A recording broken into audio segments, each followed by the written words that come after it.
ప్రభునందు అత్యంత ప్రియమైన దేవుని బిడ్డారా, ఇప్పుడు మన ప్రభువును లోక రక్షకుడు యేసుక్రీస్తు శుభమైన నామమున బట్టి చేరి ఉన్నారు. మీకు అందరికీ మరొకసారి నా హృదయపూర్వక వందనాలు తెలియపరుస్తున్నాను. నాకు ఈ వాక్య వీక్షకులు మీకు కూడా నా హృదయపూర్వక వందనాలు తెలియపరుస్తున్నాను. దేవుని యొక్క మహాకృపను బట్టి 2021వ సంవత్సరంలో ఆఖరి వారంలోకి దేవుడు మనల్ని నడిపించారు. ఎందుకంటే ఈ దినము చూడలేని వారు అనేక మంది ఉన్నప్పటికీ ఆయన ఉచితమైన కృప మన ఎందుకు ఉందంటే మన పట్ల దేవుని యొక్క పని మిగిలి ఉంది. దేవుని యొక్క పని మిగిలి ఉండడం ద్వారానే దేవుడు మన ఈ రోజున సజీవులు ఎక్కడ ఉంచాడు. ఆయన పనిని సంపూర్తి చేసిన తర్వాత దేవుడు మనం పిలుచుకుంటాడు. కనుక దేవుని యొక్క పని నా ఎడల నీ పని ఏమై ఉంది, ఆ పని నేను నాతో చేయించుకుని ఆయన అన్నట్టుగా మనం చూపుకుండాలి. కానీ దేవుడు మనకు ఆయుష్కాలం ఇచ్చాడని చెప్పి ఇష్టానుసారంగా జీవించడానికి దేవుడు మన సజీవులు ఎక్కడ ఉంచలేదు. దేవుని బిడ్డారా, అందుకు ఉంచలేదు. దేవుని యొక్క పని జరిగించుకోవడానికి దేవుడి రోజున మన సజీవులు ఎక్కడ ఉంచారు. మనకన్నా అందసంధానం కలిగిన వారు, ధనవంతులు, గొప్పవారు అనేక మంది ఈ రోజున లేరు. అయినప్పటికీ ఆయన కృప మన మీద ఉన్నారంటే ఆయన కృపలో మనం సజీవులు ఎక్కడ ఉన్నాం. ఆయన పని మన పట్ల దేవునికి ఉద్దేశం నెరవేర్చుకోవడానికి మనం మాత్రము దేవుని అడుగుతూ ఆయన పని చేసుకుంటూ ఆయన చెప్తూ నెరవేర్చుకునేటువంటి వారిగా ఉందాం. అయితే ప్రభువును దేవుని బిడ్డారా, ఈ ఆనంద మాసంలో ఆఖరి ఆదివారంలో దేవుడి రోజున మనతో మాట్లాడుచున్నటువంటి మాటలు చదువుకుందాం. లూకా రాసిన సువార్త 2వ అధ్యాయం 8వ వచనాన్ని చదువుకుందాం ఒకసారి. ఆ దేశంలో కొందరు గొర్రెల కాపరులు పొలములో ఉండి రాత్రి వేళ తమ మందలు కాల్చుకొచ్చుండగా ప్రభుదూత వారికి వారి యొద్ద వచ్చి నిలిచెను. ప్రభు మహిమ వారి చుట్టూ ప్రకాశించున్న ప్రార్థన చేసుకుని వాక్యం నేర్చుకుందాం. మహాపరిశుద్ధుడు ప్రేమ స్వరూపైన తండ్రి మీకు వందనాలు స్తోత్రాలు. ఎంతవరకు పాటల ద్వారా స్తుతి ఆనందం ద్వారా మహిమ తెచ్చుకుని యేసయ్యా మీకు వందనాలు స్తోత్రాలయ్యా.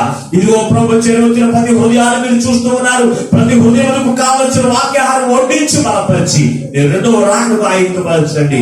మీ పక్షము నిలబడి దాసుని శిలువ చోటను మరుగుపరిచి 7వ ఆత్మశక్తి అభిషేకించి బలపరిచి నీ దాసుని నోట నీ మాట ఉంచి మాతో సూటిగా మాట్లాడుతూ ఉండగా వెనగలుగు చెవి గ్రహించగల మనసు, లోబడి అనుసరించి నడిచే మనసు అయ్యా ప్రతి బిడ్డలైన వారు చేసి నీ రాకకు ఆయుధపరచమని అతి త్వరలో రారాజుగా దిగి వస్తూ ఉన్నా యేసు పరిశుద్ధమైన నామమున ప్రార్థించి వేడుకొనుచున్నాము పరమ తండ్రి, ఆమేన్. దేవునికి స్తోత్రం, హల్లెలూయా. ప్రభునందు అత్యంత ప్రియమైన దేవుని బిడ్డారా, ఈ ఆనంద మాసంలో ప్రతి ఒక్కరు కూడా ఆనందదాయకంగా ఉండాలి. ప్రతి ఒక్కరు కూడా ఆయన ఆనందదాయకంగా ఉండాలి. ఎవరన్నా ప్రతి ఒక్కరు ఎలా ఉండాలి? ఆనందంగా సంతోషంగా ఉండాలి. క్రీస్తు యొక్క పుట్టిక సమస్త మానవాడికి ఆనందాన్ని, సంతోషాన్ని, సమాధానం ఇచ్చింది కనుక మనందరం ఎలా ఉండాలి? ఆనందంగా ఉండాలి. నిరుత్సాహంగా నాకు వచ్చేస్తుంది, పక్కన డబ్బులు లేవు, పక్కన కూడా డబ్బులు లేవు, పిల్లలకు పక్కన కొట్టే డబ్బులు లేవు, చర్చలో కూడా కూర్చుంటే మాత్రము దేవుని ఎదుటి మీరు కూర్చున్నారు. దేవుని ఎదుటి కూర్చున్నారు కనుక దేవునికి అప్పగించి దేవుడు ఇచ్చేదాని కొరకు మనం ఏం చేయాలి? ఎదురు చూస్తూ సంతోషంగా ఎదురు చూడాలి. దేవుని యొక్క రాకడకు విచారమే కాదు, ఆనందంతో సంతోషంతో ఎదురు చూసినప్పుడు ఆయన తప్పనిసరిగా ఇస్తాడు దేవుని బిడ్డ. అయితే ఈ చదవబడిన వాక్య భాగంలో ఈ రోజు దేవుడు మనతో మాట్లాడుతున్న అంశం ఏమైనదంటే గొర్రెల కాపరుల వలె మీరు ఉన్నారా. ఏంటి అంశం? ఏంటి? గొర్రెల కాపరుల వలె మీరు ఉన్నారా అనేటువంటి అంశం మీద మనం నేర్చుకున్నాం. గొర్రెల కాపరుల వలె మీరు ఉండడం ఏంటి? నేను గొర్రెలు కాచుకునే వాళ్ళగా నేను ఉండడం ఏంటంటే అయ్యగారు, నేను చక్కని తెల్లని వస్త్రాలు వేసుకున్నాను, ఇదిగో మంచి చెట్టు కొట్టుకున్నాను. గొర్రెల కాపర్లు అయితే పొలాలంటే తిరుగుతారు, మురుగు కప్పుకొట్టు కూడా తిరుగుతారు, గొర్రెల వాసనతో వారు ఉంటారు. ఇదిగో నేను వారి వలె ఉండడం ఏమిటి అని అనుకుంటున్నారేమో దేవుడు పెట్టారు. నేను ఆ గొర్రెల కాపరుల వలె అంటే గొర్రెల కాపరులకు ఉన్నటువంటి లక్షణాలు మనకు ఉన్నాయి లేదనేది ఈ రోజు ఆలోచన చేద్దాం.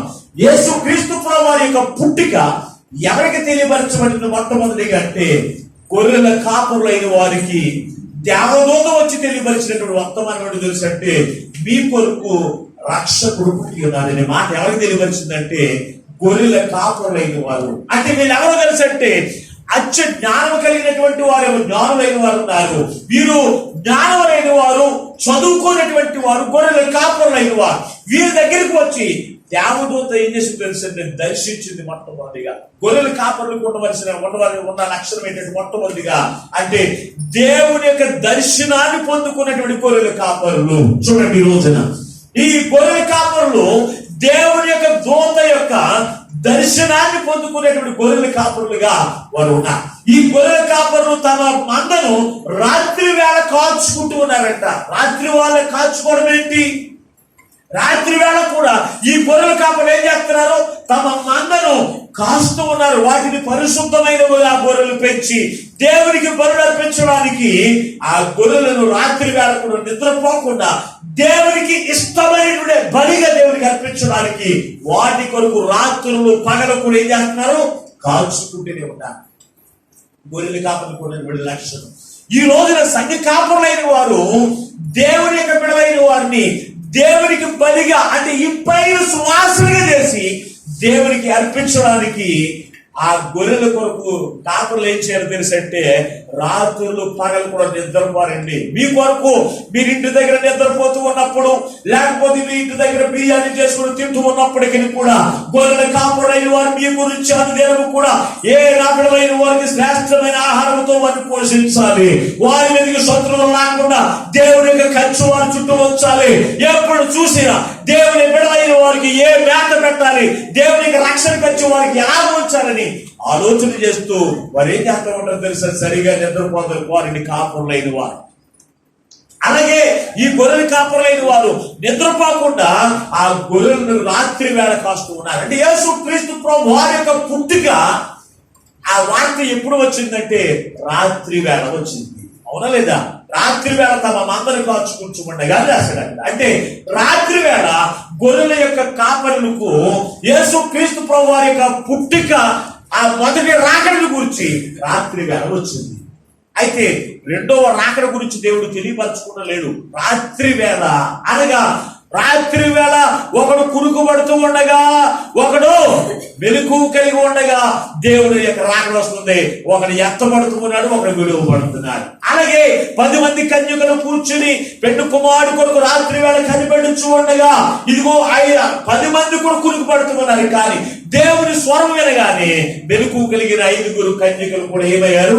ఎత్తబడ్డారు. 5 విడబడ్డారు. ఇదే కూడా రాకడ గురించి. అంటే ఇది రెండవ రాకడ గురించి కూడా యేసుక్రీస్తు ప్రభు వారు తన బిడ్డలైన వారికి పరిశుద్ధ గ్రంథంలో తెలియపరిచాడు. అంటే రాత్రి వేళ పగటి వేళ ఆయన వస్తారని తెలియపరచలేదు, కానీ రాత్రి వేళ దొంగ వలని వస్తున్నాడు. దొంగ ఎప్పుడు వస్తారు? రాత్రి వేళే. రాత్రి అందరూ కూడా నిద్రపోతున్నప్పుడు, అందరూ కూడా అజాగ్రత్తగా ఉన్నప్పుడు, లేకపోతే విశ్రాంతి తీసుకుంటూ ఉన్నప్పుడు దొంగలైతే ఎలాగైతే వస్తూ ఉన్నారు. అలాగే ఈ రోజున మనం ఏ కాలంలో ఉన్నామంటే రాత్రి కాలంలోనే ఉన్నాం. రాత్రి కాలంలో మనుషులు ఎలా ఉంటారు? మత్తుగా ఉంటారు. ఇంకా దేవుని బిడ్డారా ఉంటారా? అర్ధరాత్రి లేపితే ఎలా ఉంటాం? అమ్మా భోజనం చేయడం లేవు అంటే నేను లేగను డాడీ, ఆకలి అవుతూ ఉంటుంది. కానీ మనుషులు ఎలా ఉంటారో తెలుసంటే భక్తులు వలె ఉంటారు దేవుని బిడ్డారా. అలాగే క్రీస్తు యొక్క రాకడ, క్రీస్తు యొక్క పిలుపు వచ్చేటువంటి కాలంలో మనం ఉన్నప్పుడు ఈ రోజున జనులైన వారు ఎలా ఉన్నారో తెలుసా? భక్తులు వలె ఉన్నారు. దేవునికి సన్నిధికి రావడానికి మొత్తు, దేవుని ఆరాధించడానికి మొత్తు, దేవుని ఎదుర్కోవడానికి ఎలా ఉన్నారు తెలుసు అంటే మొత్తు అని ఉన్నారు దేవుని పిల్ల. దేవుని యొక్క రాకడ దినాల్లో మనం ఉన్న వీటన్ని కూడా చూస్తే దేవుని యొక్క భయం లేని వారు మొత్తుగానే ఉంటారు. దేవుని యొక్క మాటను విననటువంటి వారు మంతుల వలె ఉంటారు దేవుని బిడ్డలారా. అలాగే దేవుని యొక్క రాకడ గురించి తెలియపరుస్తున్నటువంటి మాటలు తెలుసంటే ఇదిగో నేను దొంగ వలె వస్తానని యేసుక్రీస్తు ప్రభువారు ఇక్కడ ఒక గొర్రెల కాపరులకు ఉండే లక్షణాలు ఎవరైతే కలిగి ఉంటారో వారి యొక్క జీవితంలో క్రీస్తును ఎదుర్కొని క్రీస్తుతో కలిసి నిత్యము ఆనందించేటువంటి వారు ఉంటారు. అయితే ఇక్కడ జరిగినటువంటి సందర్భాన్ని మనం ఆలోచన చేస్తే గొర్రెల కాపరులైన వారు రాత్రి వేళ తమ మందను కాచుకుని చూడగా ప్రభువుతో వారికి ప్రత్యక్షమై, చూడండి ఎప్పుడు ప్రత్యక్షమైంది? తమ పనేంటి? తమ మందను కాల్చుకుంటూ ఉన్నప్పుడు దేవుని యొక్క దర్శనం వారికి కలిగింది. బాగా అర్థం చేసుకోండి వాక్యాన్ని. వారి పని వారు చేసుకుంటూ ఉండగా దేవుని యొక్క దర్శనం వారికి కలిగింది. ఈ రోజున మన యొక్క జీవితంలో కూడా మన పనులు ఏంటి? పనులు అంటే పొద్దున లేచి మన పనులన్నీ కూడా చేసుకుంటూ ఉన్నప్పుడు దేవుడు తన వాక్యము ద్వారా దర్శించవచ్చు. ఒక్కొక్కరు టీవీ చూస్తుండగా వాక్యం వింటూ ఉంటారు. ఆ టీవీ ద్వారా వాక్యం వింటూ ఉన్నప్పుడు ఆ వాక్యము ద్వారా దేవుడు దర్శించేటువంటి వాడిగా కనపడుతున్నారు. అలాగే కొంతమందికి స్వప్నమందు దేవుడు దర్శించేటువంటి వాడిగా కనపడుతూ ఉన్నాడు. దేవుడు పరిశుద్ధ గ్రంథంలో చూద్దాం ఒకసారి. ఆదికాండము 15వ అధ్యాయము 1వ వచనములో అబ్రహాముకు కలిగినటువంటి దర్శనం గురించి మనం చూడగలుగుతూ ఉన్నాం. చూడండి ఒకసారి. ఆదికాండము 15వ అధ్యాయం 1వ వచనం. ఇది జరిగిన తరువాత యెహోవా వాక్యము అబ్రహామునకు దర్శనమందు వచ్చి ఏంటంట? అబ్రహాముకి ఏమొచ్చింది? వాక్యం. వాక్యము దర్శనము. వాక్యము ద్వారా దర్శించబడ్డాడు అబ్రహాము. ఆ వాక్యమే దేవుడై ఉన్నాడు. దేవుని బిడ్డారా, ఆ వాక్యమే దేవుడై ఉన్నాడు. దేవుని బిడ్డారా, ఈ రోజున దేవుని యొక్క బిడ్డలైన వారు తమ పనులు చేసుకుంటూ ఉండగా, దేవుని యొక్క మందిరానికి వస్తూ ఉండగా, దేవుడు తన వాక్యము ద్వారా తన బిడ్డలైన వారు దర్శించినప్పుడు ఆ దర్శనాన్ని నిర్లక్ష్యం చేయకూడదు. ప్రభు ఈ రోజు తన వాక్యము ద్వారా నన్ను దర్శించాడు, నా హృదయాన్ని తాకింది అని సాక్ష్యం చెబుతూ ఉంటారు. కానీ ఆ దర్శనాన్ని నిర్లక్ష్యం చేసి మరలా భ్రష్టుడైపోతున్నారేమో. జాగ్రత్త. ఈ గొర్రెల కాపరులైన వారికి దేవుని యొక్క దర్శనాన్ని వారు కలిగి ఉన్నారు. దేవుని బిడ్డలారా, ఎలా తెలుసు అంటే దేవుని యొక్క వాక్యము ద్వారా దర్శించబడ్డారు. దేవుని యొక్క దూత వచ్చి దేవుని యొక్క వాక్యాన్ని అతనికి వారికి తెలియపరచడం ద్వారా దేవుని యొక్క దర్శనాన్ని మేము పొందుకున్నామన్నారు. అబ్రహాము అంటే అబ్రహాము తమ పని చేసుకుంటూ ఉండగా తన పనేంటి? బొమ్మలు చేసుకోవడం. తన పనేంటి? బొమ్మలు చేసుకుని అమ్ముకునేటువంటి వాడు, విగ్రహాలు తయారు చేసుకుని అమ్ముకునేటువంటి అబ్రహాము ఒకనొక దినాన్ని ఆ విగ్రహములు తయారు చేస్తూ ఉండగా దేవుని యొక్క వాక్యము దర్శనము ద్వారా కనపడిందంట. దేవుని బిడ్డ, వాక్యము ద్వారా అబ్రహామును దేవుడు దర్శించాడు. ఆ దర్శనం నిర్లక్ష్యం చేయలేదు. ఆ దర్శనమును బట్టి క్రీస్తు ఎక్కడ ఉన్నారో, క్రీస్తు ఎవరో నేను ఆయన కనుగొని ఆయన ఆశీర్వాదాన్ని నేను పొందుకోవాలని బయలుదేరాను. ఈ రోజున దేవుని యొక్క వాక్యము నేను దర్శించినప్పుడు ఆ వాక్యాన్ని విడిచిపెట్టకూడదండి. ఆ వాక్యాన్ని మనం పట్టుకుని ఏం చేయాలి? క్రీస్తుని వెతికేటువంటి వారిగా ఉండాలి. ఈ రోజున తన వాక్యము ద్వారా నిన్ను దర్శించినప్పుడు ఆ వాక్యాన్ని విడిచిపెట్టేసి మరలా నీ ఇష్టానుసారం నీవు జీవించడానికి కాదు దేవుడు దర్శించింది. తన వాక్యము ద్వారా నిన్ను ఎందుకు దర్శించాడు తెలుసా? నిన్ను రక్షించి నిన్ను దేవునికి పాత్రుడిగా, ఆశీర్వాదములకు వారసుడిగా, పరలోక రాజ్యానికి వారసుడిగా నిన్ను చేయడానికే దేవుడు నిన్ను తన వాక్యము ద్వారా దర్శించాడు. ఈరోజు మందిరానికి దేవుడు నన్ను దర్శించాడు. దర్శించిన వాక్యాన్ని నువ్వు విడిచిపెడుతున్నావంటే దేవుడే నువ్వు విడిచిపెట్టేస్తున్నావు. అలాగే రెండవదిగా చూస్తే కొన్నేలి అనేటువంటి ఒక వ్యక్తి ఉన్నాడు. అతడు శతాధిపతి. రోమ సామ్రాజ్యంలో శతాధిపతి పటాలం అనేటువంటి స్థలంలో. చూడండి ఒకసారి అపోస్తలుల కార్యములు 10వ అధ్యాయం 3వ వచనంలో అతడు శతాధిపతి అయినటువంటి కొన్నేలికి దేవునికి దర్శనం చూసాక ఏమంటారు? ఇంచుమించు పగలు 3 గంటల వేళ దూత అతని యొద్దకు వచ్చి కొన్నేలి అని పిలుచుట. ఎలా చూశాడట? కొన్నేలి అని పిలుచుట దర్శనము. దేవునికి దర్శనాన్ని నేను 3 సార్లు నేను విన్నాను. దేవునికి మనిషి కనపడలేదు, దేవునికి రూపం కనపడలేదు. కానీ ఆయన యొక్క పిలుపును నేను అందుకుని నేను నిర్లక్ష్యం చేశాను. ఆ నిర్లక్ష్యం ద్వారా నాకున్నటువంటి ఆ మోకాల్లో మెయిన్ నరం తెగిపోయి. ఎందుకంటే దేవుని యొక్క దర్శనాన్ని నేను పక్కన పెట్టేశానండి. దేవుడు పిలిచాడు నన్ను, ఇదిగో దీని గురించి ప్రకటించు అని దర్శించాడు. మరలా తన వాక్యము ద్వారా దర్శించాడు. నువ్వు పెద్దల ఎదుట, మనుషుల ఎదుట నువ్వు నిలబడి ఉండగా నువ్వు ఏమి మాట్లాడగలను, పరిశుద్ధాత్మ గడియ ఆ గడిలో నీకు నేర్పును అని వాగ్దానం ద్వారా దేవుడు తన వాక్యము ద్వారా దర్శించాడు. తన మాట ద్వారా దేవుడు నన్ను దర్శించినప్పటికీ నేను పక్కనెట్టేసాడు దర్శనాన్ని, పక్కన తోసేసి నేను నష్టపోయిందో తెలుసా? నా జీవితంలో పాకాలు నరం దిగిపోయి కాలు అంతా లావైపోయి నేను ఎక్కడికెక్కడికో ఎన్నెన్నో హాస్పిటల్ తిరిగాను. చివరికి దేవుని యొక్క దర్శనాన్ని నేను మరలా పట్టుకున్న తర్వాత దేవుడు నా కాలుని బాగు చేసి, దేవునికి స్తోత్రం. ప్రభువుకు దేవుని బిడ్డారా, దేవుని యొక్క దర్శనాన్ని మనం పక్కన పెట్టడం కాదు, మన పనులు మనం చేసుకుంటూ ఉండగా దేవుడు తన పని జరిగించుకోవడానికి, తన యొక్క ఉద్దేశాన్ని జరిగించుకోవడానికి దేవుడు మనల్ని తన వాక్యము ద్వారా దర్శించేటువంటి వాడిగా కనపడుతూ ఉన్నారు. అలాగునే తన మాట ద్వారా దర్శించేటువంటి వాడిగా కనపడుతూ ఉన్నాడు. ఆ దర్శనాన్ని కానీ నిర్లక్ష్యం చేస్తే నీ జీవితంలో శ్రమలు, కష్టాలు, బాధల పాలు అవ్వవలసినటువంటి పరిస్థితులు ఏర్పడతాయి. దేవుని బిడ్డ ఆలోచన చేయండి. గొర్రెల కాపరులైన వారికి దేవుడు వారిని ఏం చేశాడో తెలుసా? దర్శించాడు. దర్శించినప్పుడు వారు ఇదేమో నాకు కల వచ్చిందని అనుకోవలేదు. వారి పని ఇదిగో మా పని మేము చేసుకుంటూ ఉండగా దేవదూత వచ్చి దావీదు పట్టణ మందు నేను రక్షకుడు పుట్టి ఉన్నాడు, ఆయన ప్రభువైన క్రీస్తు అని ఆ మాట చెప్తే ఆ దర్శనాన్ని ఎంత మాత్రం కూడా నిర్లక్ష్యం చేయలేదు. దేవుని బిడ్డారా, దర్శనాన్ని ఏం చేశారు తెలుసా? పట్టుకున్నారు. ఆ దర్శనాన్ని పట్టుకున్నారు. మీరు మొట్టమొదటిగా దేవుని చేత దర్శించబడినటువంటి వారు అందరూ దర్శించబడండి. గొర్రెల కాపురులు అక్కడ ఉన్నారు. అక్కడ బెత్లెహేము గ్రామములో, ఆ నజరేతు ప్రాంతంలో అనేక మంది జనులు ఉండగా వారిని మాత్రం ఎందుకు దర్శించాడు తన వాక్యము ద్వారా? అంటే వారి పట్ల దేవుని యొక్క ప్రణాళిక కలిగి, దేవుని యొక్క మందిరానికి అందరూ వచ్చిన వారందరినీ కూడా దేవుడు తన వాక్యము ద్వారా దర్శించడు. అందుకే కొందరు ఏం చేస్తారంటే నిర్లక్ష్యంతో వాక్యం వింటారు, కొందరైతే అజాగ్రత్తగా వింటారు, కొందరైతే వీరు విడిచిపెట్టేది వాళ్ళే ఇదిగో సమయం వరకు కూర్చుందాంలే. మందిరానికి వచ్చిన వారు చాలా రకాలుగా ఉంటారండి. పక్కన వారు చూస్తూ ఉన్నారు మందిరానికి వెళ్తున్నారు లేదా, ఇదిగో బాప్తిజం తీసుకుని మందిరానికి ఎందుకు వెళ్తారని అడుగుతారు కొంతమంది మందిరానికి వస్తారు. కొంతమంది అయితే ఇదిగో సహోదరు ఏమని అనుకుంటారేమో అనుకుని మందిరానికి వస్తారు.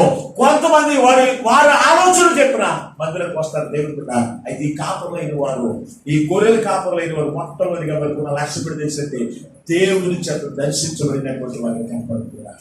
ఈ రోజున దేవుడు తన వాక్యం ద్వారా మేము దర్శిస్తూ ఉండగా పాస్టర్ గారు మేము దర్శించడం కాదండి, పాస్టర్ గారు మేము దర్శించడం కాదు, దేవుని చేత దర్శించబడ్డాను అని ఆలోచనలు కలిగి నువ్వు క్రీస్తుని వెతికేటువంటి వారిగా ఉండాలి. నేను అనారోగ్యంతో మంచం మీద పడుకుంటే పాస్టర్ గారు నన్ను దర్శించడానికి రాలేదు, నేను ఇంకెన్నా ప్రార్థన. పాస్టర్ గారు దర్శించడానికి ఉపయోగం ఏముంది? ఏమనుందా? మాట్లాడరే. పాస్టర్ గారు అంటే నేను దర్శించలేదంటే నువ్వు జ్వరంతో ఉన్న విషయం పాస్టర్ గారికి కలరావా? మళ్ళీ నువ్వు ఫోన్ కూడా చేయవు. అయ్యా నా పరిస్థితి ఎలా ఉందయ్యా అది ఫోన్ కూడా కొంతమంది. అయినప్పటికీ పాస్టర్ గారిని చూసి ముఖం ఎలా మార్చేసుకుంటారు కొంతమంది. చూస్తాం ఆ ముఖం చూడలేకపోతూ ఉంటాను నేను ఒక్కోసారి. అంటే నేనేం చేయాలి? కాగలే పాస్టర్ గారు దర్శించరు. పాస్టర్ గారు దర్శించే ఉపయోగం ఏముందండి? దేవుని చేత దర్శించబడిన నువ్వేం చేయాలి? దేవుని కృప వలన నీ జీవితంలో ఆనందాన్ని, దేవుని కృప వలన నీ జీవితంలో స్వస్థతను, దేవుని యొక్క కృప వలన నీవు విజయకరమైన జీవితంలో పొందుకునేటువంటి వారు.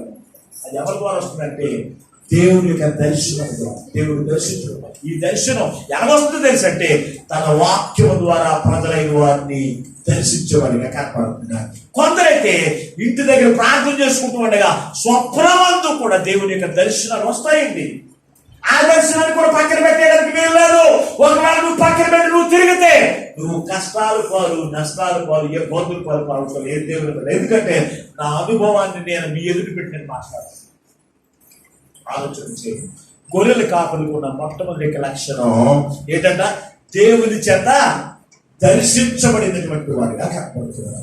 రెండవ లక్షణంలోకి వెళ్ళిపోదాం. 15 వచనానికి వచ్చే ఒకసారి. ఆ దూతలు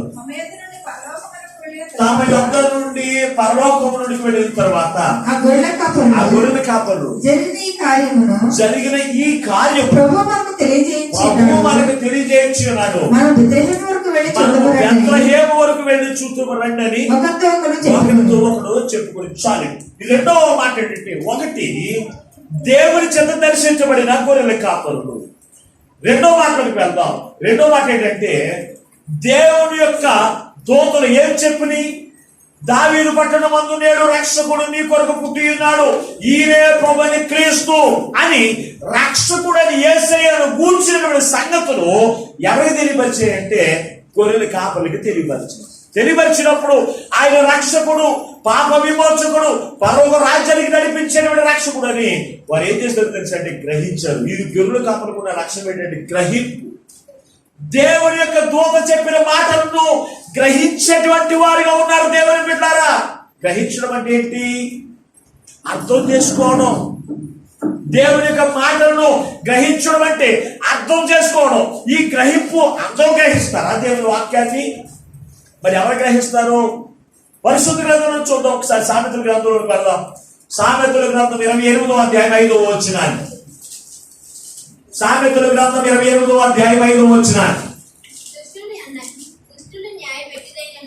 దుష్టులు న్యాయ వ్యక్తిదైనను గ్రహింపరు, యెహోవాను ఆశ్రయించువారు సమస్తమును. ఎవరు గ్రహిస్తారు, ఎవరు గ్రహించారండి అక్కడ? ఎవరు? మళ్ళీ చదివితే మీ సొమ్మెను పోతుందా పలుకుతుంది? శనగ పొలిక మీ శనగ పలికేవాడు ఏం చేస్తాను తెలుసా? ఆ శనగ పలకాలంటే నువ్వు 10 రూపాయలు అయితేనే పలుకుతావు. దుష్టులు న్యాయము ఎట్టదైనను గ్రహించరు. ఎవరెవరో గ్రహించేవాడు ఎవరో? దుష్టులు అక్కడ రాశాడండి, నాకు సొంత మాట కాదండి. దుష్టులు దేవుని యొక్క వాక్యము, దేవుని యొక్క న్యాయ విధులు ఎట్టువైనా కానీ అవి గ్రహించరు. ఎవరంటారు? వాళ్ళ దుష్టులైన. మరి ఎవరు గ్రహిస్తారని రాశాడు అక్కడ? యెహోవాను ఆశ్రయించువారు సమస్తమును గ్రహించెదరు. చూడండి, గ్రహింపు అందరూ గ్రహించారండి, అందరూ అర్థం చేసుకోరు. కొంతమంది ఉంటారు ఇక్కడ ఉన్న వాళ్ళు. దైవజనుడు నీవు దేవునికి విరోధముగా నడుస్తూ ఉన్నప్పుడు, దేవునికి విరోధముగా నువ్వు ప్రవర్తిస్తూ ఉన్నప్పుడు దైవజనుడు నిన్ను హెచ్చరించాడు అనుకోడు ముఖం మీద. కొంతమంది గ్రహించిన వారు ఏమనుకుంటారు తెలుసా? దేవుని మీద ఆధారపడేటువంటి వారు, దేవుని ఆశ్రయించేవారంటే దేవుని మీద ఆధారపడేవారు, దేవునికి సహాయం కొరకు ఎదురు చూసేవారు. అయ్యో నేను పాపం చేశాను, నేను తప్పుదేం చేశాను, అందుకే దేవుడే నా జనులో ఉండి, ఆయన జనులో ఉండి నాతో మాట్లాడాడు, నన్ను హెచ్చరించాడు, నేను పాపిని అని గ్రహించాడు. దుష్టుడు అంటే ఎవరో? దుష్టుడు అనే పేరు ఎవరుకుంటుంది? సాతాను. సాతానికి మరొక పేరు దుష్టుడైన సాతాను. ఇవి ఎవరో గ్రహించినోడు, వాక్యముని గ్రహించినోడు, దర్శనాన్ని గ్రహించినోడు, దర్శనాన్ని పక్కన పడేసేవాడు ఎవరో? దుష్టుని సంబంధి, అంటే సాతాను యొక్క సంబంధి. సాతాను సంబంధులు దేవుని యొక్క వాక్యము, ఇదిగో మన వాక్యము ద్వారా మనతో మాట్లాడుతూ ఉన్నప్పుడు, వాక్యము ద్వారా మనం దర్శిస్తున్నప్పుడు దాన్ని గ్రహించడం. కానీ దేవుని మీద దేవుని ఆశ్రయించేవారు, దేవుని మీద ఆధారపడేవారు. అయ్యా నాకు ఈ కష్టం వచ్చింది ప్రార్థన చేయండి, అయ్యా నాకు ఈ బలహీనత వచ్చింది ప్రార్థన చేయండి, అయ్యా నాకు ఇది అవసరమైన ప్రార్థన చేయండి అని ప్రతి విషయంలో కూడా దేవుని ఆశ్రయించేవారంట. ప్రతిదీ కూడా గ్రహిస్తారు. మన మందిరంలో గుల్లమ్మ గారు అనేటువంటి ఒక స్త్రీ ఉంది, వృద్ధురాలు. ఆవిడ మీరు ఇక్కడ ఉన్నవాళ్ళు ఎవరో పట్టించుకోరు. ఆవిడ వాక్యము గ్రహిస్తుంది. ఆవిడ నడవలేక వచ్చి మందిరంలో కూర్చొని, ఇప్పుడు నడవలేక ఇంటి దగ్గర కూర్చోడు. మరి ఆవిడ మందిరంలో కూర్చుని వాక్యాన్ని గ్రహించేది, ప్రతి ఒక్కరిని కూడా గ్రహించేది. ఎవరు? దుష్టుల సంబంధులు, ఎవరు యథార్థంగా నడిచేవారో వీళ్ళందరూ కూడా గ్రహించేది. అంటే సమస్తమును కూడా గ్రహించాలంటే దేవుని మీద ఆధారపడేటువంటి వారు. నువ్వు దేవుని మీద ఆధారపడట్లేదు, నువ్వు ఎవరి మీద? మనుషుల మీద, లోకం మీద, ఎక్కడెక్కడ ఏదో దొరుకుతుందని లోకం మీద ఆధారపడేటువంటి వారు దేవుని యొక్క దర్శనాన్ని లక్ష్య పెట్టరు, గ్రహించరు. దేవుని పెట్టారు ఎక్కడ చూసినప్పుడు ఎవరంట? దుష్టులైనటువంటి వారు దేవుని యొక్క దర్శనాన్ని గ్రహించారు. మరి ఈ రోజున ఇక్కడ మాట్లాడుతున్నటువంటి మాటలు మనం చూస్తూ ఉంటే ఎవరు గ్రహిస్తారంటే ఎవరైతే దేవుని మీద ఆధారపడతారో వారు మాత్రము దేవుని యొక్క దర్శనాన్ని గ్రహిస్తారు. పరిశుద్ధ గ్రంథంలో దావీదు అనేటువంటి భక్తిపరుడు ఉన్నాడు. ఇతను ప్రతి విషయంలో కూడా దేవుని మీద ఆధారపడేటువంటి వాడు. అందుకే అక్కడ ఏమని మాట్లాడుతున్నాడు చూడండి ఒకసారి. 119వ కీర్తన 125వ చరణంలో ఒక మాట రాశాడు చూడండి ఒకసారి. 119వ కీర్తన 125వ చరణం. నేను నీ సేవకుడను, నీ శాసనములను గ్రహించినట్లు. ఏమంటాడండి? నీ శాసనములు నేను గ్రహించినట్లు నాకు జ్ఞానము ప్రసాదించు. అయ్యా నీ శాసనములు అంటే దేవుని యొక్క వాక్యము. ఎవరో ఏమంటున్నాడు? దావీదు మహారాజు అండి. దావీదు మహారాజు అయి ఉండి ఏమన్నాడు తెలుసా? నేను నీ దాసుడను. దాసుడు అంటే ఎవరు? పనివాడు. దాసుడు అంటే ఎవరు? పనివాడు. ఎవరికి? దేవునికి పనివాడు. పాస్టర్ గారు ఏదైనా పని చెప్తే పాస్టర్ గారు చెప్తే నేను చేయడం ఏంటి? పాస్టర్ గారు ఏమన్నా నేను పని ఉన్నా? పాస్టర్ గారికి కాదు, నువ్వు దాసుడు, దేవునికి దాసుడు. నీకు దేవుని యొక్క మాటలు నిలబడుతున్నప్పుడు ఏ ఒక్క చిన్న పని చెప్పినా కానీ నువ్వు చేసేటువంటి వారిగా ఉండాలి. అప్పుడే నువ్వు దేవునికి దాసుడు. దేవుడు వచ్చి చెప్తేనే చేస్తానంట కొంతమంది. దేవుడు స్వయంగా వస్తే మాడి బసైపోతాను. మళ్ళా ఉంటావా? ఆయన 1000 సూర్యకిరణాలు 1000 సూర్యులు కలిగిన కాంతి కలిగినటువంటి యేసయ్య ఆయన స్వయంగా వచ్చి నీకు పని చెప్తే నువ్వేమైపోతావు? ఏమైపోతావు? నువ్వన్నా సప్పుడు మనకి అటువంటి మాట చెప్తే ఏమైపోతావు? మాడి మసి అయిపోతావు.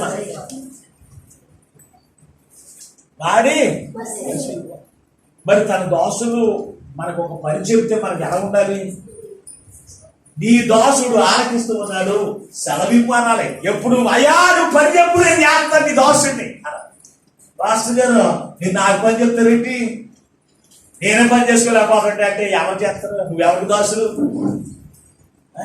నీ పని నువ్వు చేసుకోలేకపోతే నువ్వు దేవుని పని చేస్తే నీ పని అడిగాలి. దేవునికి స్తోత్రం. హల్లెలూయా. ప్రభువునందు దేవుని బిడ్డలారా, ఇక్కడ దావీదు మహారాజు అంటున్నాడు నీ దాసుడను, నేను నీ దాసుడను, నీ శాసనములను నీ వాక్యమును గ్రహించినట్లు నాకు జ్ఞానము ప్రసాదించిన ఆయన. అంటే దేవుని యొక్క వాక్యమును దేవునికి దర్శనాన్ని గ్రహించే మనసు నాకు దయచేయి అని ఏం చేస్తున్నాడు తెలుసండి? దేవుడిని బ్రతుకులాడుతున్నాడు. ఏ రోజునైనా ప్రార్థన చేశారా? దేవుడు దర్శిస్తేనే చాలు, ఈ దర్శనం పక్కపోతే బాగుంది, ఈ దర్శనం నెరవేరకుండా ఉంటే బాగుంది. కొంతమందికి బాప్తీసం తీసుకోవడానికి చీరలు వస్తూ ఉంటాయి దర్శనం. కొంతమంది ఏమో ఇదిగో నువ్వు రక్షణ తీసుకొని తన వాటి రక్షణ ఉంటాడు. ఏదికొచ్చింది దర్శనం పక్కకెట్టేసి ఏం చేస్తాం? లోకానుసారంగా నడుస్తున్నాం. దేవుడి మీద చాలా జాగ్రత్తగా ఆలోచించి దేవుని యొక్క దర్శనాన్ని మనం నిర్లక్ష్యం చేస్తే మన జీవితంలో శ్రమల పాలవుతున్నాం. దావీదు అంటున్నాడు అయ్యా నీ దర్శనాన్ని, నీ వాక్యములను, నీ శాసనములను నువ్వు నాతో మాట్లాడుతూ ఉన్నప్పుడు వాటిని గ్రహించేటువంటి జ్ఞానం నాకు ప్రసాదించిన ఆయన అన్నాడు. ఈ రోజున లోక జ్ఞానం కొరకు లోకంలో తెలివితేటల గురించి నువ్వు దేవుని అడుగుతూ ఉన్నావు కదా, అడగట్లేదా? పరీక్షలో గొప్ప జీవులు రావాలి ఆయన, జ్ఞానం నాకు ఇయ్యి. పరీక్షలో పాస్ అయ్యేటోళ్ళు పరీక్షలు రాయాలి ఆయన, తెలివితేటలు నాకు ఇయ్యి. లేకపోతే నా పక్కింటి వాడు మోసం చేయాలి ఆయన, ఆ ఆలోచన నాకు ఇయ్యి.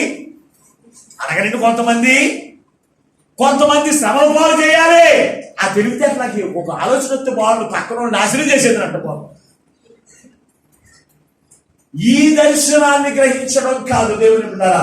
దేవుడు తన వాక్యము ద్వారా నీతో మాట్లాడుతూ ఉన్నప్పుడు ఆ వాక్యమును గ్రహించిన జ్ఞానం నాకు ప్రసాదించిన ఆయన. ఆ వాక్యమును అలాగే నువ్వు దర్శించినప్పుడు ఇది దేవుని యొక్క దర్శనము అని నమ్మేటువంటి వారిగా ఉండాలి. నమ్మేటటువంటి వారిగా ఉండాలి. వీళ్ళ నమ్మరండి. కొద్దిగా కాపురైన వారికి, వారు చదువులేనటువంటి వారికి దేవుని యొక్క పరలోక సంబంధమైన సంగతులు వారికి తెలియపరిస్తే ఆ మాటలు వారికి గ్రహించలేదా? మరి రోజున బైబిల్లో ఉన్నటువంటి మాటలు అంటే దేవుని యొక్క మాటలు, దేవుని మాటలు తన ప్రజలైన వారికి అందిస్తుంటే వీటిని గ్రహించలేని కొంతమంది ఏం చెప్పాలి? కొంతమందికి పెట్టకథగా పలానా పాస్టర్ గారు ఓ కుటుంబం గురించి చెప్పారండి, సంవత్సరం క్రితమైందండి, ఇప్పుడు మర్చిపోలేదండి. నేను పెట్ట కథలోనూ కొట్టి కథలోనూ పనికిమాలి కథలు గుర్తుపెట్టుకోవడం కాదు మనం గ్రహించవలసింది, దాని కాదు దేవుని యొక్క వాక్యమును గ్రహించేటువంటి వారిగా ఉండాలి. పరలోకానికి నడిపించేటువంటి దేవుని యొక్క వాక్యమును గ్రహించేటువంటి జ్ఞానము మనం కలిగినటువంటి వారిగా మనం ఉండాలి. ఒక గొర్రెల కాపురులు దేవుని యొక్క దూత చెబుతూ ఉంటే, దేవుని యొక్క దూత క్రీస్తు యొక్క రాకడ గురించి దేవుని యొక్క దూత చెబుతూ ఉంటే అవి వారు గ్రహించారు. ఈ రోజున రెండవ రాకడ గురించి అనేకమైన వర్తమానములు ప్రతి ఆదివారం దేవుడు నీతో మాట్లాడుతూ ఉంటే ఆ వాక్యమును నువ్వు గ్రహిస్తూ ఉన్నావా? ఆలోచించండి. రెండో రాకడ గురించి, అయ్యో ఆయన త్వరగా వస్తూ ఉన్నాడు, వారి క్రియలు చెప్పిన ప్రతిఫలడానికి వస్తున్నాడు. ఇదిగో ఎవరైతే యేసు క్రీస్తును ధరించుకోరో వారు నరకానికి వెళ్ళిపోతారు, యేసు క్రీస్తులు కలిగిన వారందరూ కూడా పరలోక రాజ్యానికి వెళ్ళిపోతారు అని క్రీస్తు యొక్క రెండవ రాకడ గురించి వర్తమానం నీకు చెబుతూ ఉంటే దేవుని యొక్క దూతల యొక్క మాటలు నమ్ముతూ ఉన్నారా? నమ్మితే ఏం చేస్తాం? ఆ మాటలు నమ్మకపోతే పక్కన పాడేస్తుంది. ఎలా ఉన్నారు క్రైస్తవులు అంటే దేవుని వాక్యాన్ని పక్కన పడేస్తుంటారు. గొర్రెలు కాపురులైన వారు దేవుని యొక్క వాక్యమును, దేవుని యొక్క దూతలు దర్శించి ఆయన వర్తమానం తెలియపరిస్తే ఆ మాటలు వారు గ్రహించారు. గ్రహించి తర్వాత చేసిన పని ఏంటి? తర్వాత చదువమ్మా 15వ వచనం.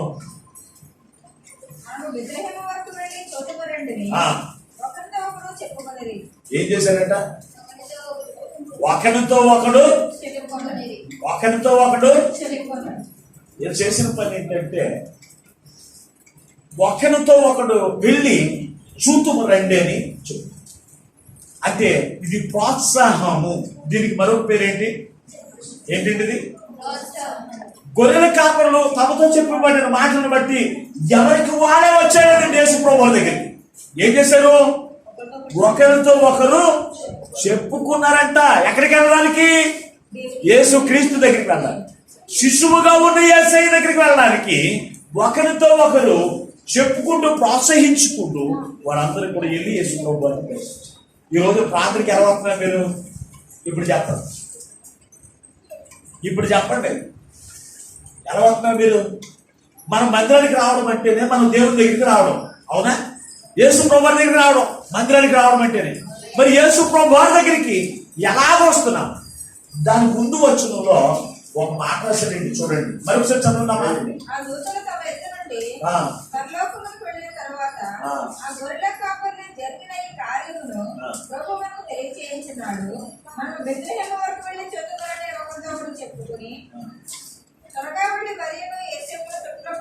ఏం చేశారండి? అలా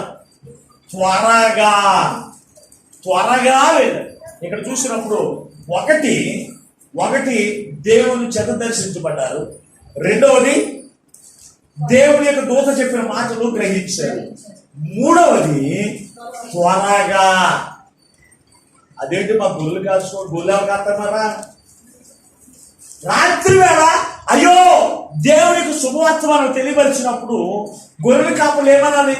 దూత నువ్వు చెప్పావు కదా, ఇప్పుడు ఇది రాత్రి వేళ మేము గొర్రెలు కాల్చుకుంటున్నాం, రేపటి దినమంది ఈ గొర్రెలు ఎవరికైనా అప్పగించి మా పని అంతా ఇక్కడ ముగించుకుని తర్వాత వెళ్ళి యేసు ప్రభువుని చూద్దామని చెప్పాలి, అవునా? చెప్పవలసింది అదే కదా. మరి ఏం చేశారు? దేవుని యొక్క శుభవర్తమానం తెలియపరిచిన వెంటనే ఏం చేశారు? తమ గొర్రెలను అక్కడ విడిచిపెట్టేశారు. రాత్రి అనేటువంటి భేదం లేదు. రాత్రి ఎక్కడ దారి కనపడుతుందా? పొలంలో నుంచి రావాలి అంటే పాములు ఉండొచ్చు, పొలంలో నుంచి రావాలి అంటే శత్రువులు శాతాలు తిరగవచ్చు. అయినప్పటికీ కూడా రాత్రి వేళ తన మందను వెంటనే అన్నాడు, కానీ తెల్లారిన తర్వాత రాయలేదు. వెంటనే తమ మందను విడిచి ఏం చేశారు? పరుగున యేసు ప్రభువు దగ్గరికి వచ్చాడు. చూడండి, ఆలస్యం చేయలేదు. ఈ రోజున దేవుని వాక్యము ద్వారా నిన్ను దర్శించినప్పుడు, దేవుని యొక్క వాక్యమును గ్రహించిన నీవు ఏం చేయకూడదు తెలుసా? యేసు క్రీస్తును ధరించుకోవడానికి వాయిదా వేయకూడదు. ఈ శ్రమలైన తర్వాత, ఈ కష్టాలైన తర్వాత, ఈ ఇబ్బందులైన తర్వాత నేను రక్షణ తీసుకుంటానంటే అప్పుడు నువ్వు ఉంటావో ఉండవో నీకు తెలియదు. ఎందుకంటే రేపు ఏం జరుగుతుంది ఎవరికైనా తెలుసా? ఎవరు వస్తులే చనిపోతూ ఉన్నారు. అలాగని చెప్పి పాస్టర్ గారు చనిపోతాను అంటున్నారేమో అనుకోవచ్చు. రేపేమి జరుగుతుందో ఎవరికి తెలియదు. కనుక దేవుడు మనం దర్శించినప్పుడే ఆలస్యం చేయకూడదు. రక్షణ పొందడానికి, క్రీస్తుని ధరించుకోవడానికి ఆలస్యం చేయకూడదు. వెంటనే వారు యేసు క్రీస్తు దగ్గరికి వెళ్ళి యేసు క్రీస్తుని సమరయ స్త్రీ యేసు క్రీస్తు చేత దేవుని యొక్క వాక్యమును బోధించబడింది. ఆ వాక్యముని గ్రహించిన ఆమె ఏం చేస్తుందో తెలుసా? ఎందుకెళ్ళింది? ఈమె కడవ తెచ్చుకుని నీళ్లు తెచ్చుకుందామని, కడబట్టుకుని వెళ్ళి నీళ్లు తెచ్చుకోవడం వెళ్ళింది, మంచిని తెచ్చుకుందామని. ఆ 12 గంటల సమయంలోనే దేవుని చేత బోధించబడిన ఆమె తన కడవని విడిచిపెట్టింది.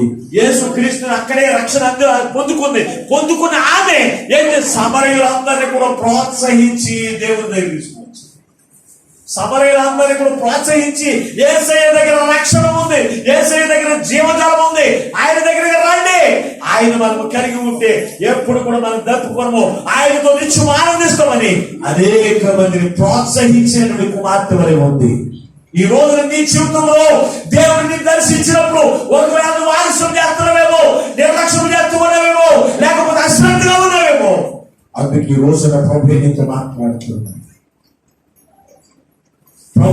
మాట్లాడుతున్నాడు. మొట్టమొదటిగా వెంటనే దేవుడు నిన్ను దర్శించినప్పుడు నీవు రక్షణ పొందాలి. పొందిన తర్వాత నీ కుటుంబాన్ని కొన్ని వేచాలి, ప్రోత్సహించుకుని దేవుడి యొద్దకు నడిపించాలండి. ఇక్కడ దర్శించబడింది ఎంతమంది? గొర్రెల కాపరులు కొంతమంది. కానీ వారు యేసు క్రీస్తు దగ్గరికి వెళ్ళడానికి అక్కడ అనేకులను ప్రోత్సాహపరిచి దేవుడి యొద్దకు తీసుకువెళ్ళారు. చూసారా అలా రాశాడు? ఆ ఒకరిని ఒకరు పురుకొలుపుకుని దేవుని దగ్గరికి తీసుకువెళ్ళారు. పురుకొల్పడం అంటే ఏంటి? కొంతమందిని వెనకాల నుండి నడు అంటే కథలు కొంతమంది ప్రార్థనకి వెళ్తారు. కొంతమందిని ఏం చేస్తారు తెలుసు? వాళ్ళు వెళ్ళకూడదు అనుకుంటారు, అప్పటికే ఈ వారం నానేద్దాం అనుకుంటారు.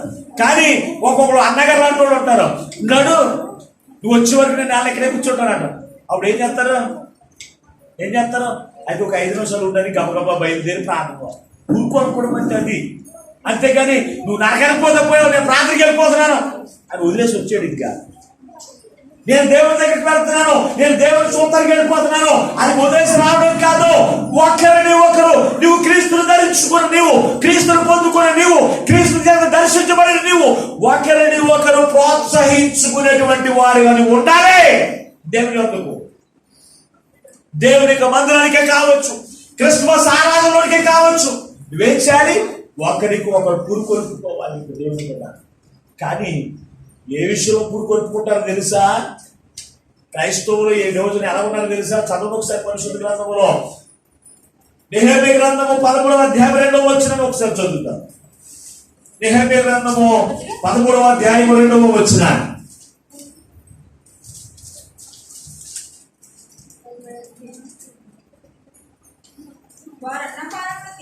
వారు అన్నపానములు శుభ్రంగా తిని ఇశ్రాయేలులకు ఎదురుపడగా వాళ్ళు శపించమని బిలామును చాలా జాగ్రత్తగా ఆలోచన చేయండి.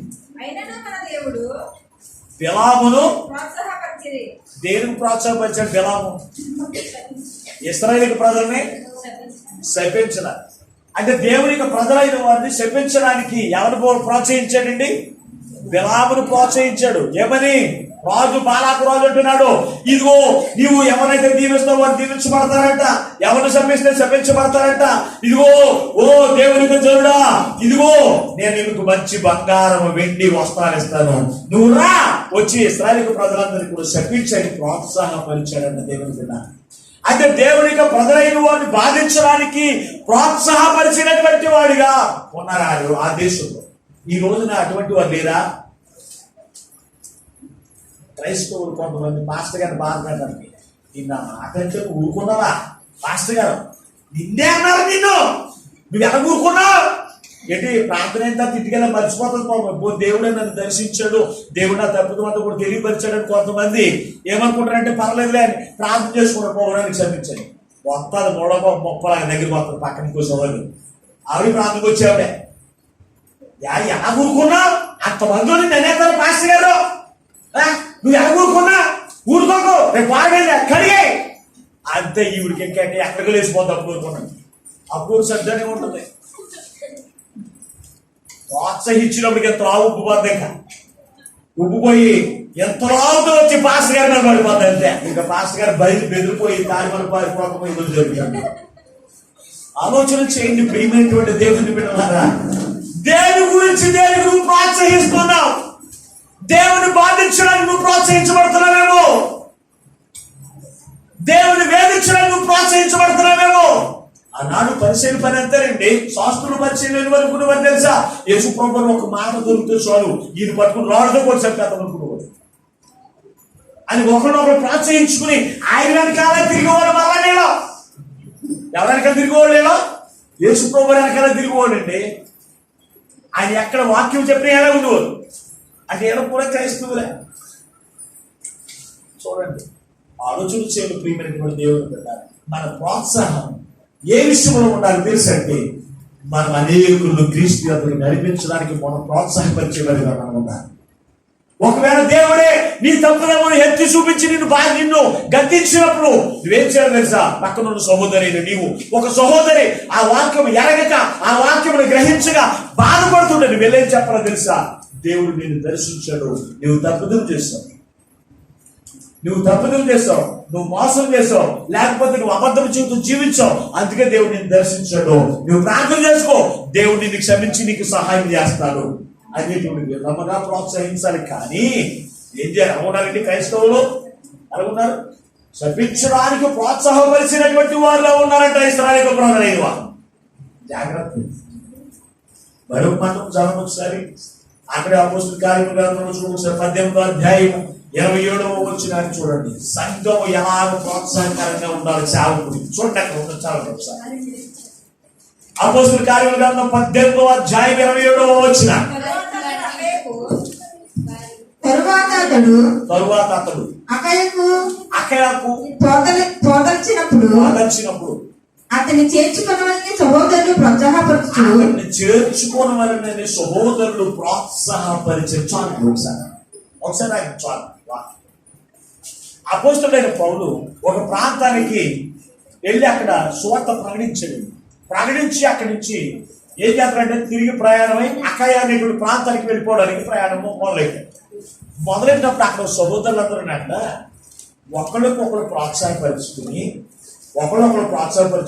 అమ్మా అయ్యా మనం అందరం కలిసి యేసు ప్రభువుని ఎవరైనా ఆపేసి ఆయనతో చక్కని వాక్యం చెప్పించుకుందాం, ఆయనకి విందు ఏర్పాటు చేద్దాం అని చెప్పి ఒకరినొకరు ప్రోత్సాహపరుచుకుని ఆయన అక్కడ నిలిపివేయడానికి ప్రోత్సాహపరిచారంట.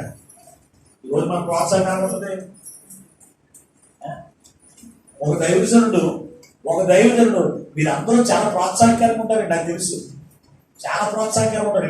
ఏ విషయంలోనూ వాక్యానుసారంగా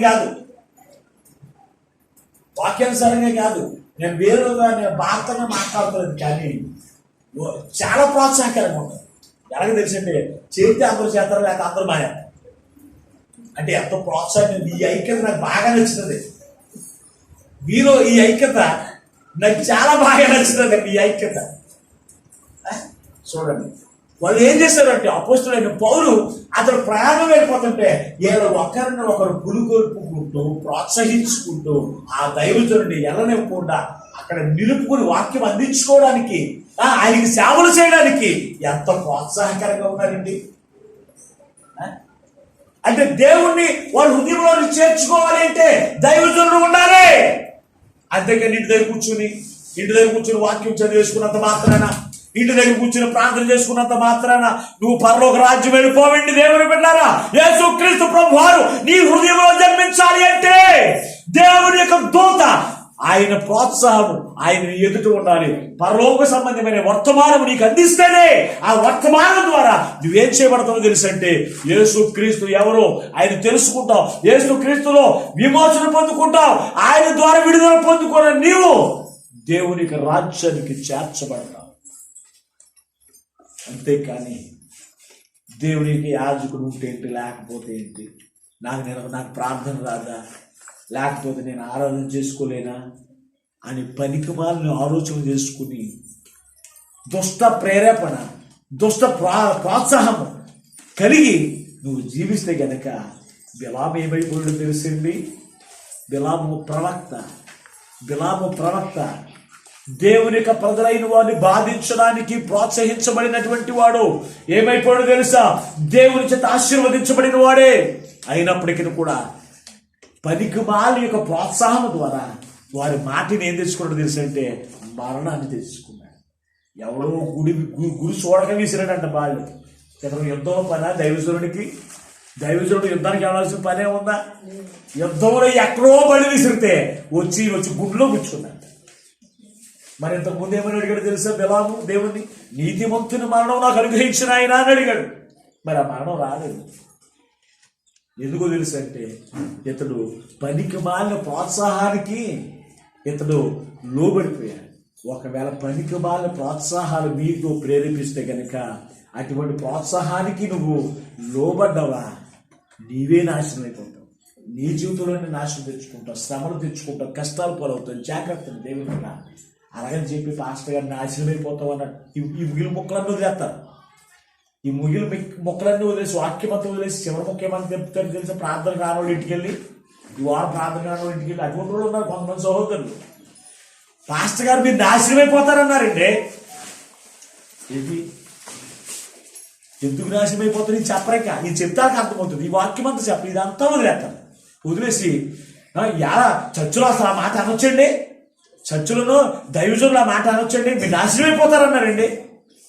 ఇంకో పాస్టర్ గారికి అదే మాట చెప్తారు, ఇంకో పాస్టర్ గారికి అదే మాట చెప్తారు. ఊరంతా అల్లరి చేసేస్తారు పాస్టర్ గారు. మరి ఇటువంటి క్రైస్తవులుగా మనం ఉండడానికి ఎందుకంటే